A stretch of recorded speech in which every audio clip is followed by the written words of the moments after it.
Hey, there's people here. Hey! I thought I was watching it in my own house. Yeah. That's just what I do when I watch. Have you shown your kids that kind of thing? Yes, they've actually, well, Elsie and Nellie, the oldest, have watched the whole Oh, the whole series thing. all the way through. Did you hide them anything from them? I hid nothing. Wow. PG-13, so. How old are they now? It was 13, turning 14, and 11, but they watched it when they were like 9 and 12. I mean, it's dark. Yeah, it is dark, but, you know, not say as bad as like Poltergeist or something like Fair. Fair. They're not really traumatized now. Are they impressed by their dad? No, Daddy is not cool. Oh. Dad's, just so you know, if you have children, and they, once, like, they'll, at first, they're like, you know, they look up to you, everything is, they want to be and all that, and then they just like, you stop. You know, because you inevitably have to, not let them do things they want to do, right? Try to get them to do things that they should do, so that type of stuff is, but I do have an announcement to make. I just got a video. My daughter just mowed like 2.5 acres. Wow. And I'm very, very proud of her for this because I think it's good to do things and to be able to do things. It's a good thing. Very cool. Yes. Can you give us an update on the Western you did with Bob Morley? I can give you some updates. I literally almost negotiated a piece of that and getting it out. I was in Montana doing another Western, so I was there and I chatted with all the people involved. And I got like an actual sit down, like that with, people who were like suing each other to like agree, even though they're lawyers, they're not supposed to like sit down and just, or, because what happens is people can be a part of a collective process, but then act very individual and not see that, like, there's not even just the people who are in the film, but people who may want to watch it. There's a lot of people that have stake in things, whether it's financial stake, creative stake, any kind of stake. So I literally almost negotiated the piece.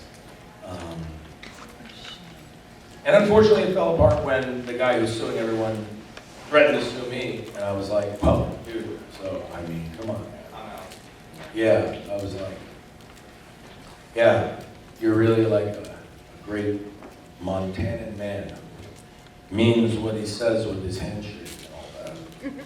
Like, let's go and actually get this thing out. But so the update is that it is completed. Right. It is done and it is awesome, and I've watched it, I'm very proud of it, and Bob is awesome in it, and really pulls on a great cowboy in it. And he's kind of like, he's an antagonist in it, so he just comes in and starts a bunch of shit, right? Like lots of problems come about because he comes into the film, and he's got like a whole posse of guys with him, and torches, and they're not happy about stuff, and they want blood, and it's really good, and I'm very, in fact, there was almost a screening of this film at Conageddon this year. The aforementioned law stuff got in the way, unfortunately. Yeah. So, Well, hopefully someday we can see it. yes, I mean, definitely one day Yes. you will see it. It's just, I mean, if you would like, I would like you to see it. Like, you're not forced to. Right. You will have the opportunity to do so at some point, and I wish it was now, but maybe when cooler heads prevail and peace is brought to Right. Montana. Yeah, fair. Do you have any idea how many Westerns you've been in? I believe I've been in 3 official Westerns, but I did one film in Montana that was kind of like a Western, but it was like a Scottish Western. Naturally. In a weird way. But it wasn't really Western, but I kind of felt like it because we were like in Montana on horses, and instead of having like 6 years, we had You wear a kilt? It's so weird. It's a Scottish movie, but no one is wearing a kilt because it's winter in the Highlands, and they don't wear the kilt in the Highland snow. It's a snow movie. It's a snow western, and we're riding horses. I was hoping to get a kilt, but we did get to wear kilts at the premiere in the Edinburgh Film Oh, cool. which is awesome. And I wore my it turns out the kilts are like the most expensive of all clothing in the history of the world because of just the manufacturing process of it and the natural fibers is very expensive. So like I wore like some like $25,000 tartan to the premiere, and I did it officially, no underwear, the way it's done. It's a little breezy down there. But yeah, it was actually kind of awesome. Keeps you really warm though. Yeah, it's like wool. Lots of wool. Yeah. And then there's a little thing that kind of, the thing that goes there is because you're not wearing underwear, it's like actually quite revealing. And I even had the dagger. I had the dagger in the boot and the whole thing, and it was really awesome. And I think, I was like, this is a pretty sweet skirt. Yeah. I can see you in them. It's a nice skirt. Well, you know what? Let's bring open the microphone for fan questions because it is the Zach panel, and this is your con, and you're one of the final panels, and we're all excited to hear your answers. I'm gonna sound better with this mic. You're right. What's up? What's up, Ted? What's up? It's not really a question, but my thing is, when are we gonna arm wrestle for the Conageddon sticks? Dude, you are a beast. What arm do you like to use? Are you lefty or righty? My right. You're right, I'm a lefty. So we really can't fairly arm wrestle. It's okay to do lefty because Oh, you think you want to take me in the left? I mean it's up to you. I mean, do we have a table worthy of, because if you don't have the right table, you break the table. Yeah. And then the other way you can do it is lying down. I mean, you can arm wrestle me if you want. I mean it's up to you. I feel like you might have superhuman strength. I'm not joking. Let me ask the fans, do you want to see me and Zach wrestle, arm wrestle? What is at stake in this arm wrestle? What? What is at stake? Well, I want to have the Conageddon stakes. So what are we gonna do? We're gonna do it like here on this thing? Yeah. On down, Tim, apparently we're having an arm wrestle match. Sunday. I guess we're arm wrestling then, bro. Get on down here. Oh, it's got the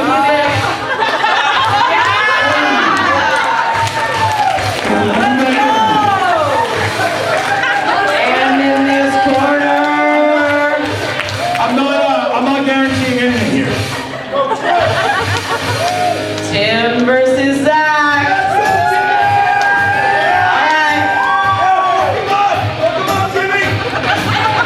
Ready, set, go!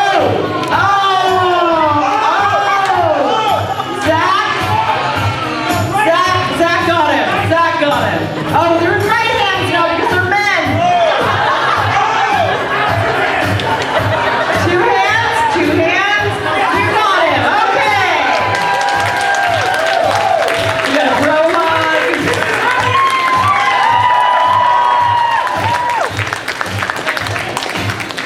Every single year, man. Still undefeated!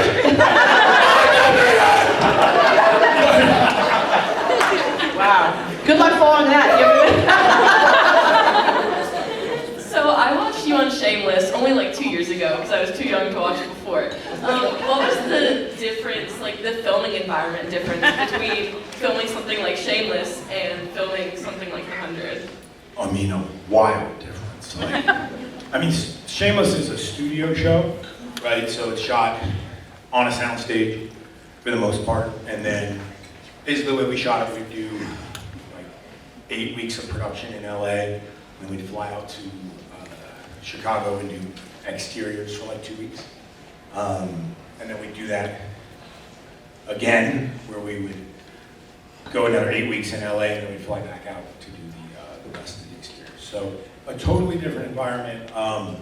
Shameless was like such a cushy job in that, like, you know, you're not really in the elements, and you're not, and they didn't even put any hair and makeup on me. I would just like kind of show up in my clothes, and they would like take my jeans off, and I put on like an identical pair of their jeans. I take my t-shirt off.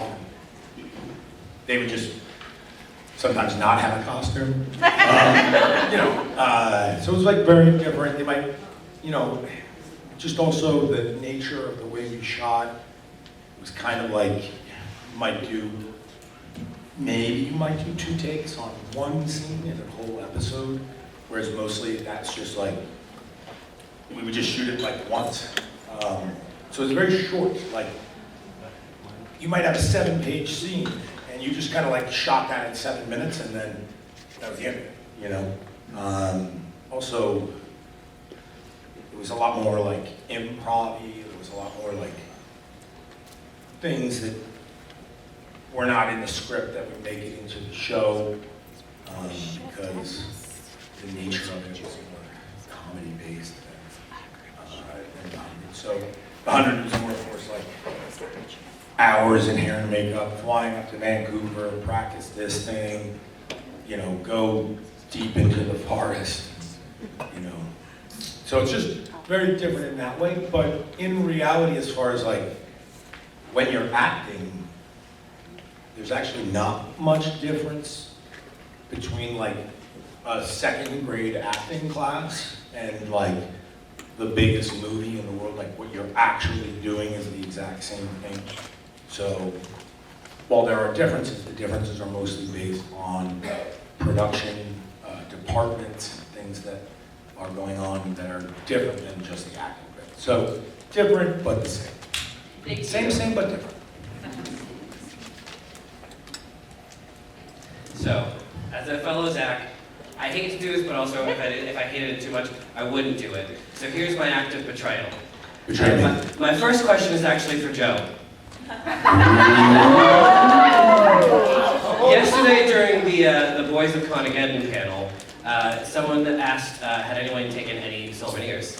And Mr. McGowan mentioned that the flame is currently a Lego piece, and I saw you die inside.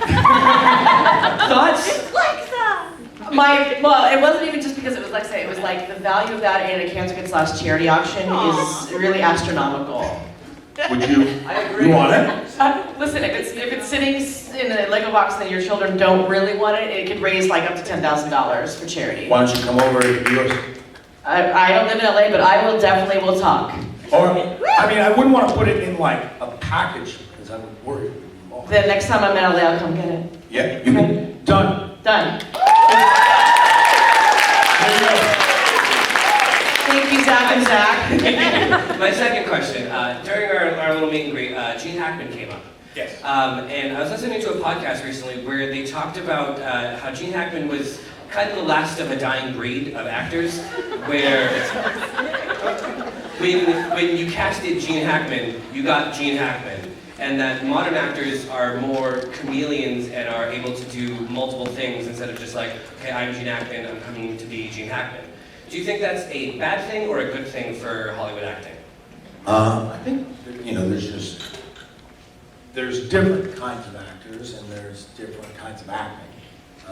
Some acting is bringing yourself to a role, and some acting is changing yourself for a role. I do a lot of changing myself for a role and bringing myself to a role, so it just kind of depends on a different job. In Gene's case, you know, obviously he had a lot of opportunities to bring himself to roles.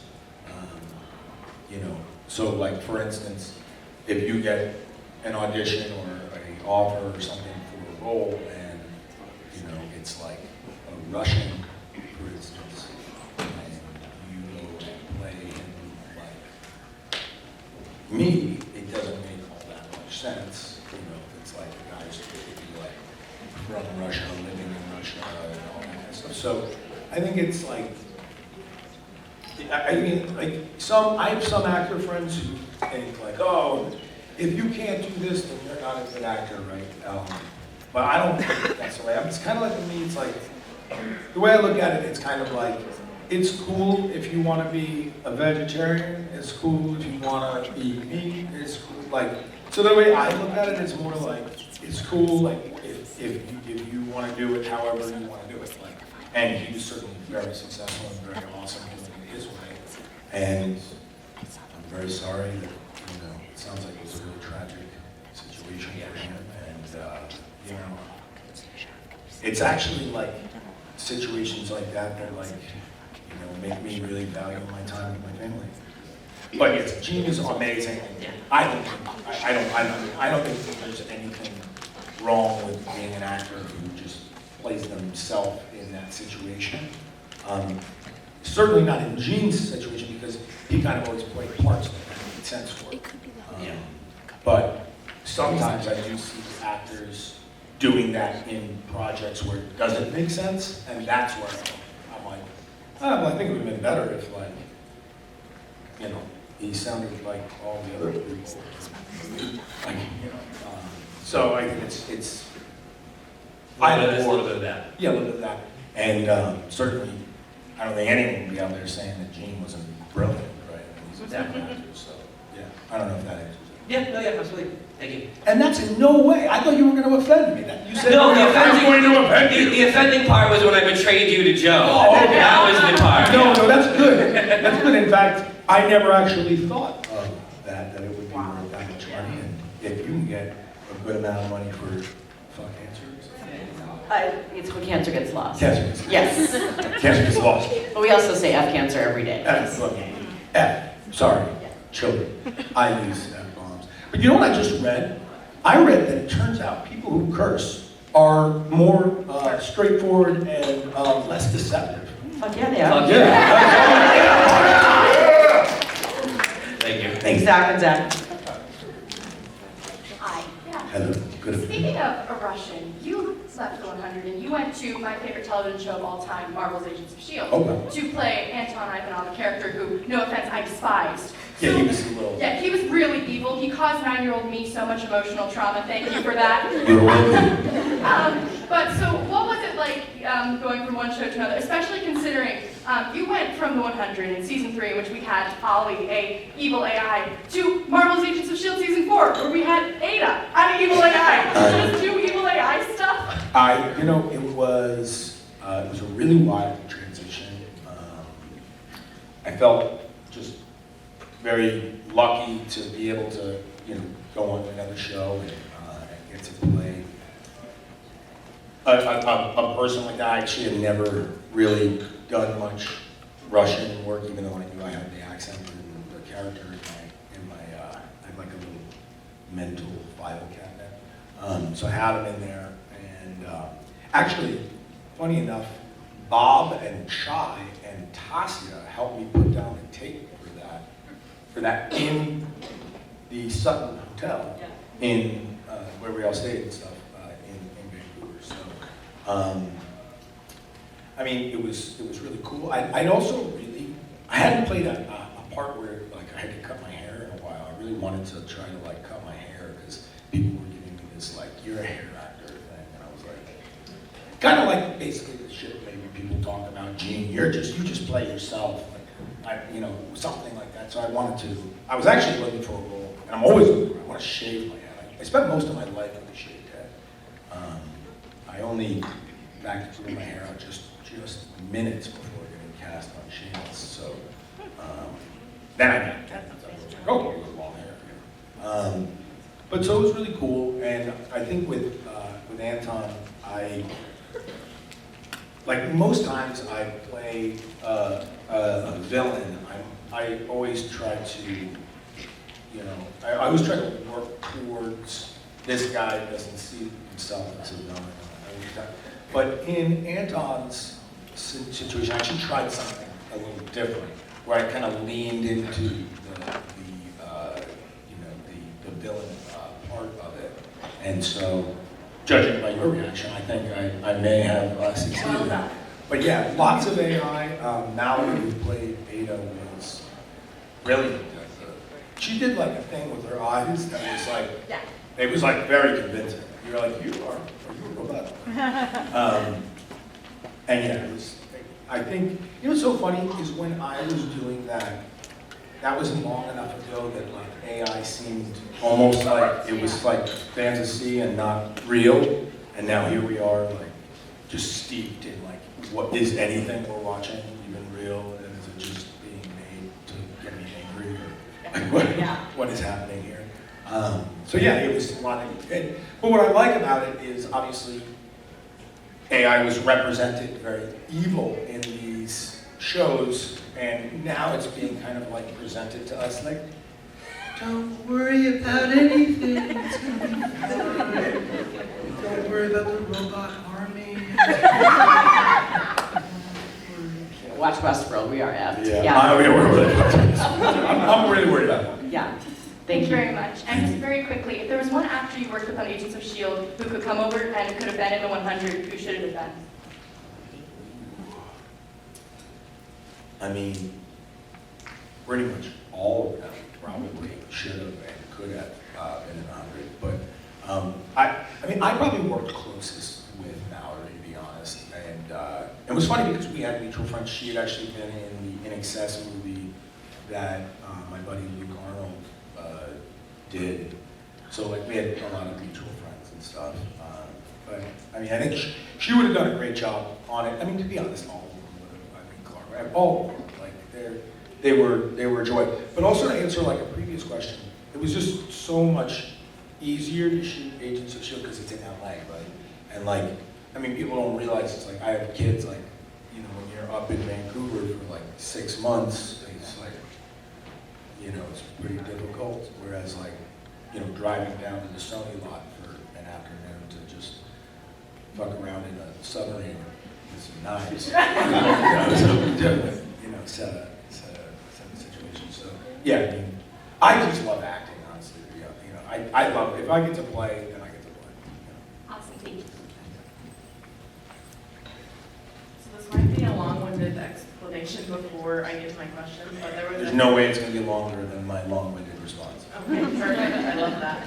So there was a Harry Potter actress that kind of explained that she didn't understand the hype and obsession of Harry Potter in relation to they were children's movies, they were made so long ago, people are putting stuff in their weddings, just that they never expected the fandom to be that, you know, obsessed and passionate about it. As someone who used elements of the 100 in my wedding, were you ever expecting the hype and the obsession and the passion from your fans of the 100, especially you leaving the show so early? I had absolutely no idea. No idea at all. I mean, I just knew that people liked it already, you know, and were in there, but I didn't know quite the level of ravenous fandom there was. You know, I just such excitement until kind of, I guess, probably probably towards the end of it, you know, of my time on it, I understood that it was getting away, and I think it's, I think any time a show or any kind of art or literature or anything has lasting value, and then people kind of think of it after it's done, I think that's awesome, you know, so I think I'm just very blessed, even though I didn't really realize that it was going to be so well received. Do you expect it to continue to grow with time, or do you let the series get further away? You know, I never know. It's like, I've done a lot of shows now, and it's funny, like, when stuff goes on streaming, it can kind of get bigger. Like, for instance, I mean, I was at the beach. I go to Long Island to visit my family every July 4th. Woo, Strong Island! And like Shameless had just come out on Netflix, and it was like all the lifeguards who were all like, you know, teenagers were just like freaking out about Shameless, and I was like, where are you guys watching this? It's on Netflix. I was like, it's on Netflix? When did it go on Netflix? And they're like, it's the new show. Like, they thought it was a new show. Like, they didn't realize that it was from 10 years ago. So, yeah, I don't know. And the same is true with like Black Sails. It's probably being watched by more people now than it was ever watched on Stars or on Hulu because it's on Netflix. So, I guess if you're lucky and if you do a good job, perhaps things can get bigger over time. And so will the 100 continue to grow? It seems like it is. And it seems like so I'm this weird thing because people come up to me all around the world wherever I am and they're like, oh, I love you on the show. And I have no idea what show they're talking about. I'm like, what show? And they're like, your show. Because they might know me from just that. I'm like, what show? So I end up asking them and I can kind of judge a little bit by that. You know, like basically like I can judge by how easy it is to go shopping, you know, for like milk. And how many times I have to like take a photo, whatnot, where I'm lucky enough to, you know, to interact. So it seems to me like 100 is actually getting bigger because I keep getting more and more people with, you know, that type of, that type of response to it. So it seems like it's going to keep going at least for the near future. And if the world, I mean, it's funny, I told Jason this, I was like, Jason, I was actually, we were walking the strike line during the strike, and I was chatting with him, and I was like, I feel like you were so ahead of your time, because all of these themes that seemed more sci-fi and out there are now just like cemented in our everyday life. And so because of that, I think it's going to resonate even more. So in that way, I think it's going to continue to grow. And it's like, I hope people keep watching it. Thank you. We're at a convention for the 105 years after it ended, so and it's almost sold out, so that tells you something. Yeah, so I mean, that tells us something. Yeah. And because I just won against Timmy, we're happy. That's true, yeah. I mean, that's typical, so. Okay.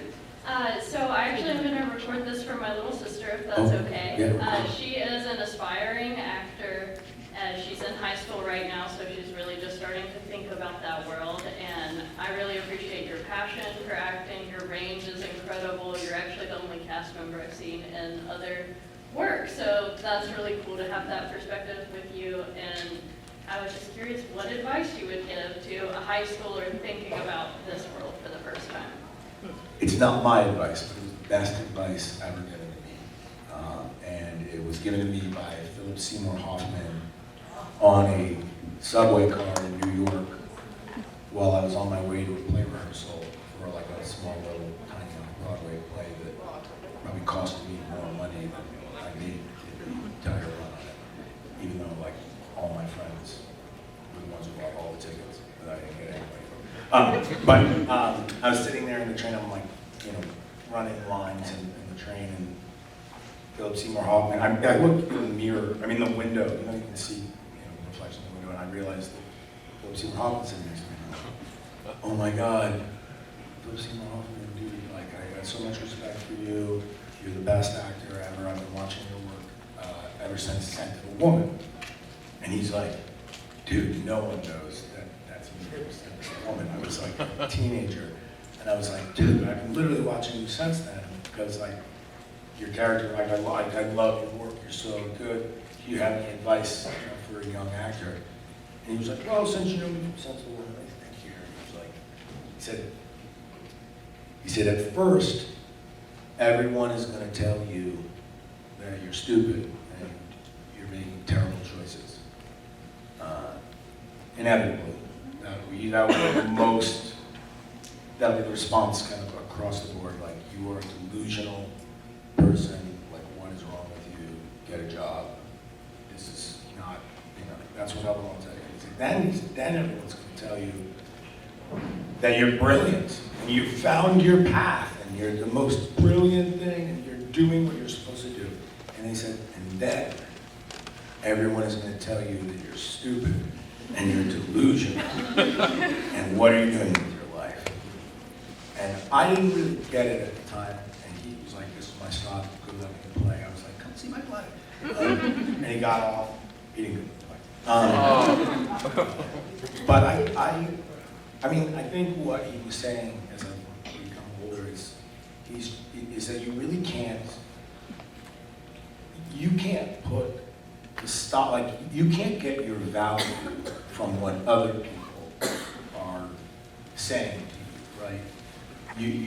And that if you're always worried about how other people are perceiving you, then you're just gonna be on this roller coaster of like, oh, you think you're awesome, or you suck, or like, the truth is, you know, if you want to do something, then you have to have like the fortitude inside of yourself to believe in and trust in yourself. And does that mean you should just do nothing and wait to be the big? No, but you should work towards your goals, and you know, it is a real job, even though sometimes it doesn't seem that way.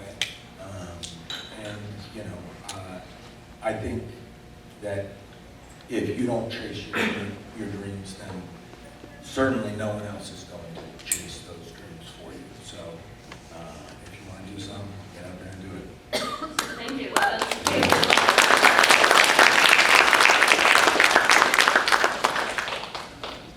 Yes. This isn't more the 100-related question, unlike the others, which are more actors. Saying that you're the eldest son of Naya implies that you have siblings. What do you think Kid Rowan versus his siblings would be like? Well, you know, me and Toss always talk about how, you know, we thought like being a kid in Conageddon was like, they like stuck you in like a cage and like prodded you, and you know, like I like pictured that like Naya was like, you know, like threw me and my brothers and my sisters in like a cage and was like, and now you'll fight to the death for which one of you will be, you know, the heir to the throne or something like that. Like we always thought it was like that kind of very rough type place where they like, you know, they did that. But I know we never really got to meet them, and we don't, you know, we never got to meet Theo, the grandfather and all that. So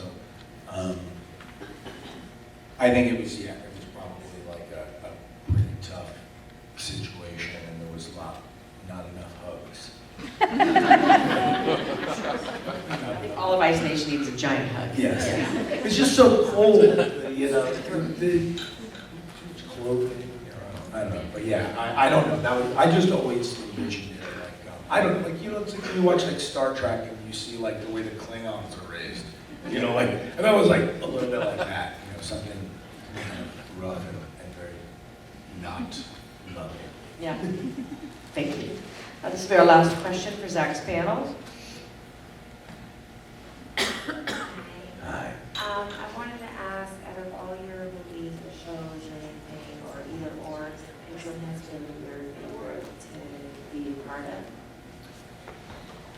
I mean, I always say that my favorite job is the next job, but that's not really true. It is and it isn't. I really do enjoy acting so much that I get a great enjoyment out of all characters that I get to play. But all of them hold like a different place inside of me, and there's some piece of every character that I keep, and then some other part of me that is trying to get rid of some part of that character from my psyche. And probably, you know, the one that has stayed freshest in my mind for longest is probably Charles Vane.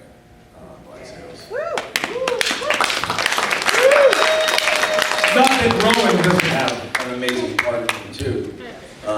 He does. He sits. And to be honest, like they're not all that different. In reality, they're just kind of different worlds, but they're very similar in their own way. You know. So I mean, I think, Charles wasn't the king, but I think they're very similar in a lot of ways. And, anytime I get to play that type of character, and what I mean by that type of character is like a person with like some sort of code, some sort of belief system about the way things should be or could be, then it sticks with me. So Rowan is very much like that as well. Like I've said here before, like I really wish that instead of like all these wars, that these leaders would just get out there and fight each other, and then we could just not have to like deal with, you know, the wreckage of their decisions that they don't have to pay the price for.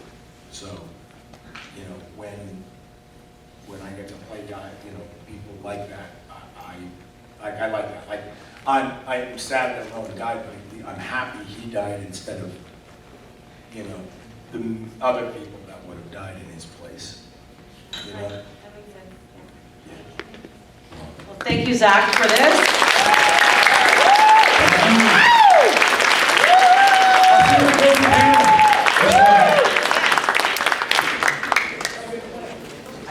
Come to LA and get the plane. Great.